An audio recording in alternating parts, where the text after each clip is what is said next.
தண்ணீரில் அபிஷேகம் நீரில் அலங்காரம் அதிரூபம் கொண்ட முருகன் நீ புரியாமல் அடியேனும் பிழை 100 செய்தாலும் பொறுத்தருளும் செல்வக்குமரன் பொய்யார மயிலேறும் காட்சி எழியாவும் ஒளி வீசும் தெய்வாம்சமே பொய்யான என் வாழ்க்கை புவி மீது நிலையாக அருள் செய்ய வர வேணுமே நீ அருள் செய்ய வர வேணுமே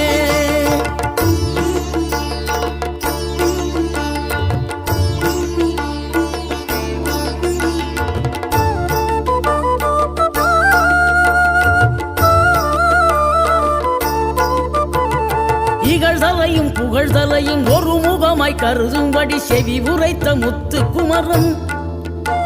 நீ வறுமையையும் வளமையையும் சமநிலையை உணரும்படி மதி கொடுத்த